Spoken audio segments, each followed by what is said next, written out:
दोस्तों, आज मैं आपको नारी शक्ति कहानियाँ श्रृंखला की कहानी नंबर 8 सुनाने जा रही हूँ, जिसका शीर्षक है लायक बेटा नालायक बहू। तो चलिए कहानी की शुरुआत करते हैं, पर कहानी सुनने के पहले कृपया वीडियो को लाइक, शेयर और चैनल को सब्सक्राइब करना ना भूलें।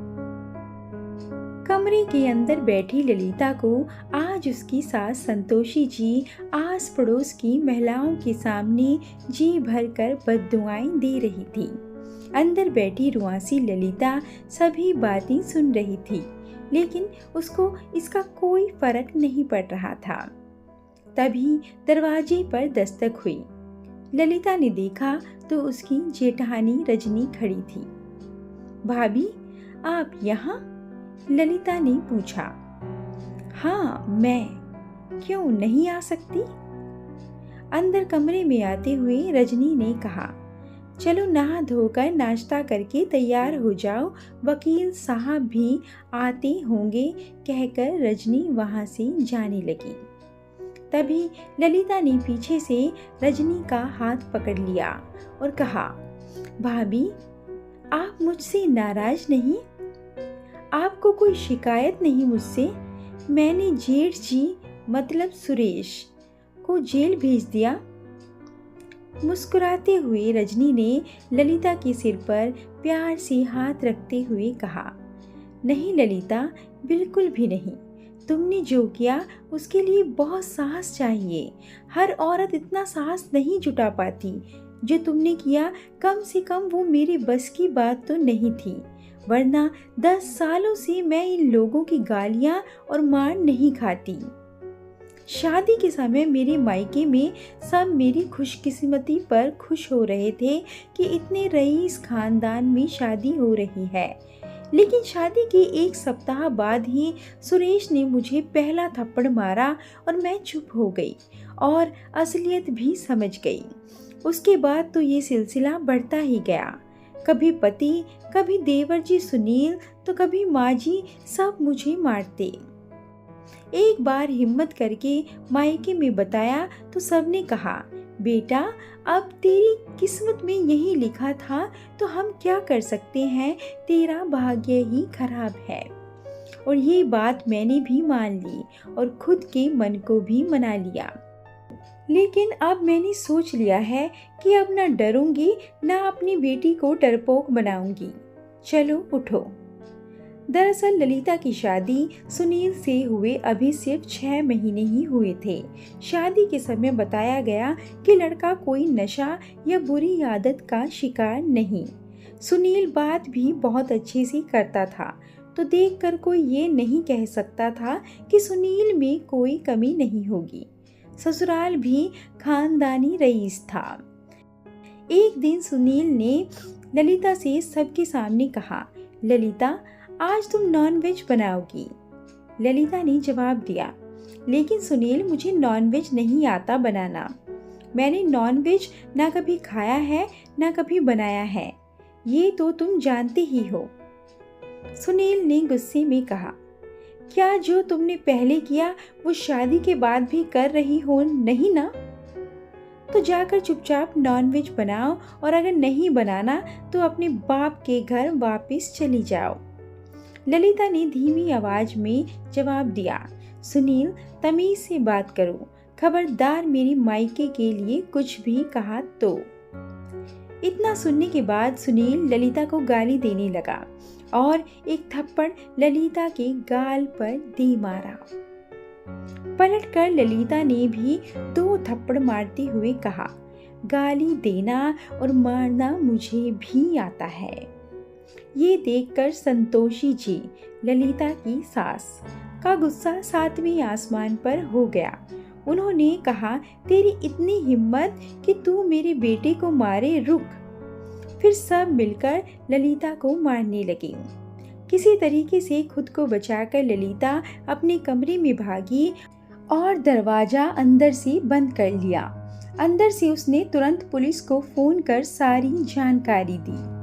पुलिस आई तो उसने दरवाजा खोला और सारी बात बताई। सुनील और सुरेश को पुलिस साथ लेकर गई, लेकिन संतोषी जी की उम्र को देखकर और औरत होने के नाते उनको सिर्फ चेतावनी देकर घर पर ही छोड़ दिया, अपने साथ नहीं ले गई। तैयार होकर ललिता नाश्ता करने आई तो संतोषी जी की नज़र ललिता पर गई और वो शुरू हो गई। कैसी नालायक बहू मेरे घर में आ गई, हमारी तो किस्मत ही फूट गई, जिसको जरा भी शर्म नहीं, अपने पति और जेठ को थाने भेजकर खुद खाना खा रही है। ना जाने कैसी परवरिश की है इसकी माँ ने इसकी, जो थोड़ा भी लिहाज ना रहा समाज का। मैंने भी मार खाया है, गाली खाई है अपने पति से, रजनी भी मार खाती थी। मैं तो नहीं गई पुलिस स्टेशन, जा निकल जा अभी मेरे घर से। और ये श्रृंगार किसके लिए, जब पति ही नहीं घर में देखने के लिए, नालायक कहीं की। ललिता ने तिल मिलाकर जवाब दिया, हो गया कि अभी कुछ और बाकी है? नहीं तो अब मेरी बात बहुत ध्यान से सुनिए। ये घर सिर्फ आपका ही नहीं, मेरा भी है।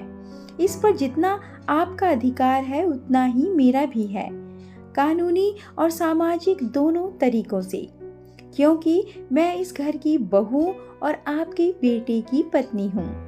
अभी मेरा तलाक नहीं हुआ, लेकिन अगर हुआ भी तो भी इसी में मेरा हिस्सा होगा। जरूरी नहीं कि जो आपके साथ हुआ वो मेरे साथ भी हो। दूसरी बात, मेरी माँ ने मेरी परवरिश बहुत अच्छे से की है।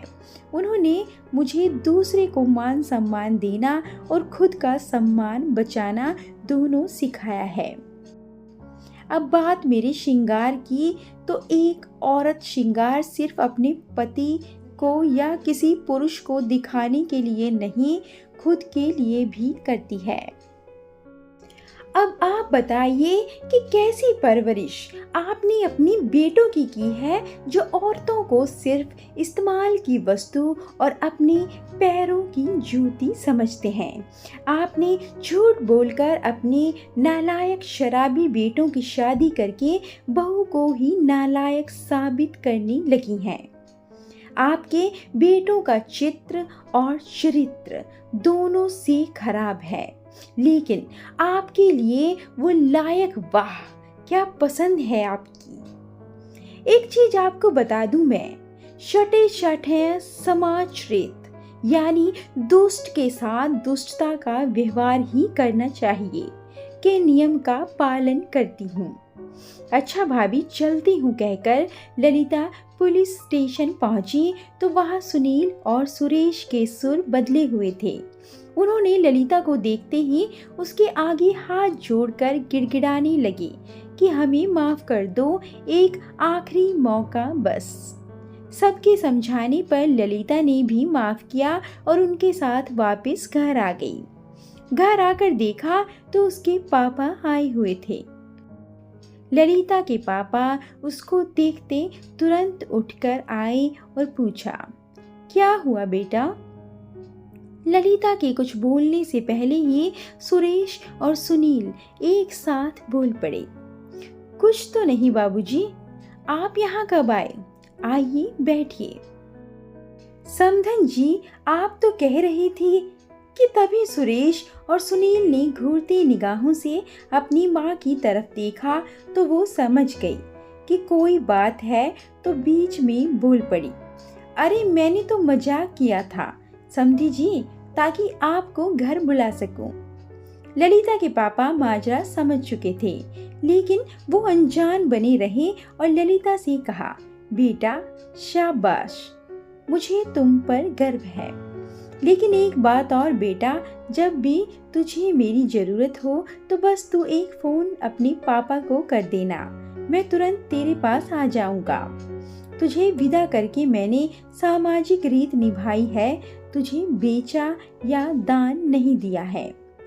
और संतोषी जी से कहा, चलता हूँ समधन जी, उम्मीद करता हूँ ऐसे मजाक की आपको दोबारा आवश्यकता ना पड़े। कहकर वो चले गए। इधर संतोषी जी ने उनके जाते ही गुस्से में गरजती आवाज में अपने बेटों से कहा, क्या ये तुम लोग भीगी बिल्ली बने हुए हो? झूठ क्यों बोला ललिता के पापा से? बता देते इस नालायक की सच्चाई। तब सुरेश अपनी माँ का हाथ पकड़कर कमरे में ले आया और कहा, तो क्या करें, जेल में पड़े रहे हम और हमारे साथ आप भी। वैसे भी पूरी रात थाने में बिताकर दिमाग खराब है। हमने जब पुलिस और वकील से बात की तो सबने यही कहा है कि ललिता ने केस किया तो उसके जीतने के चांसेस ज्यादा हैं। फिर वो आराम से इस घर में रहेगी और हम तीनों जेल में। हर्जाना और हिस्सा दोनों देना पड़ेगा, समझ आया? कमरे के बाहर से रजनी और ललिता ने सब कुछ सुना और एक साथ मुस्कुरा पड़ी। कहानी का सार सिर्फ इतना है कि अगर हम महिलाएं एक दूसरे का साथ दें तो कभी कोई पुरुष हमारे साथ गलत व्यवहार नहीं कर पाएगा। ज़्यादातर घरेलू हिंसा का कारण हम औरतों की चुप्पी होती है। जब हम चुपचाप बर्दाश्त करते हैं तो पुरुषों को बढ़ावा मिल जाता है। इसमें काफ़ी हद तक महिलाएं भी शामिल रहती हैं, जो कि गलत है। समाज का नज़रिया औरतों की तरफ तभी बदलेगा जब उसकी शुरुआत घर से होगी। घरेलू हिंसा के मामले में चुप ना रहें, खुलकर बोले, बिना समाज की फिक्र किए। दोस्तों, अगर आप कहानी पर कुछ कहना चाहते हैं तो कमेंट करके जरूर बताएं और ऐसी अधिक कहानियों के लिए कृपया वीडियो को लाइक, शेयर और चैनल को सब्सक्राइब करना ना भूलें। धन्यवाद।